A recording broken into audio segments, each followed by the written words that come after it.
And I'm here joined today by the Mayor of Fort St. John, Lori Ackerman. Lori, thanks for joining us on our Take 5 segment.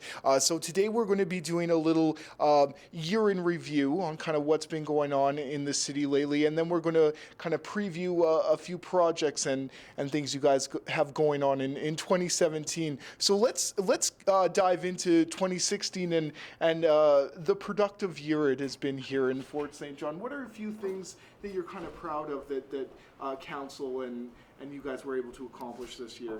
Well, let's go right back to where we were a year ago. Council had approved in principle an agreement with BC Hydro for a community measures agreement as a result of the project Site C. And we decided to close the loop with the community and take that agreement back to the community and show them what we had negotiated. That had been years of consultation with the community and then negotiations with BC Hydro.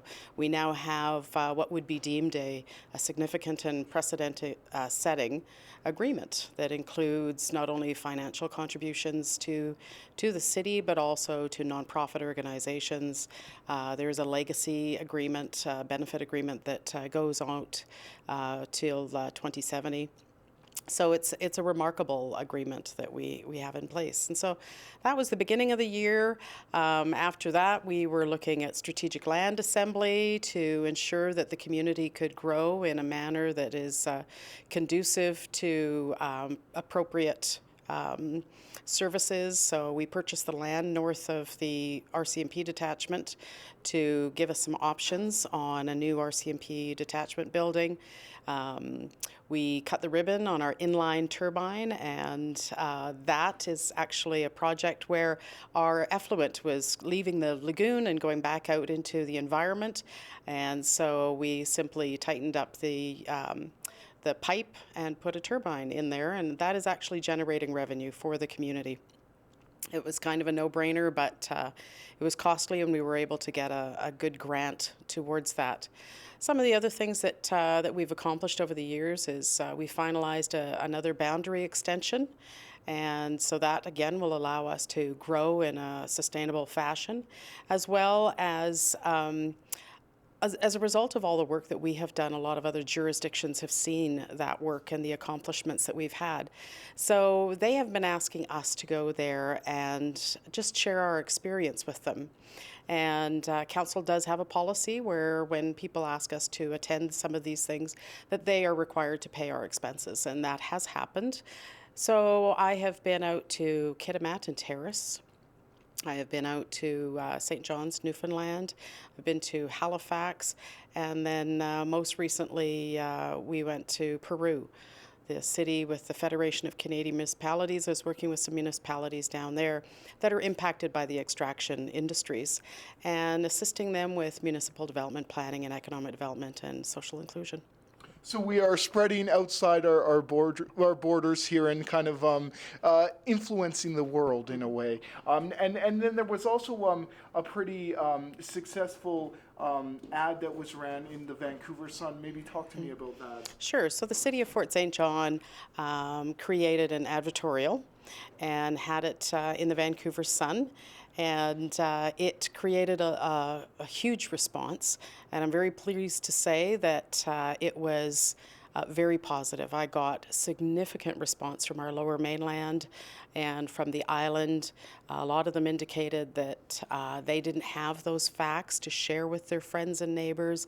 They were the silent majority, that they needed to have this information with them. So it was really good talking about looking beyond the light switch, looking beyond the plug-in, looking beyond the thermostat to really see where the energy comes from and how it is delivered to the consumers safely each and every day. And so it was really a good conversation. It has gone literally across Canada, and so really pleased with how that has worked out. So let's look on to the new year and what you guys have kind of in the bag and planning for the upcoming months here. Sure. So we're really looking forward to completing all of our master plans that were done as a result of the recognition of some of the issues that needed to be worked on with the Let's Talk Site C. So we completed the master transportation plan. We have the master Parks and Recreation plan that is now in a draft stage, so we'll be looking to finish that. There's the downtown, energized downtown plan that is just being matched up with some of our bylaws to make sure that it would operate smoothly when it does come out.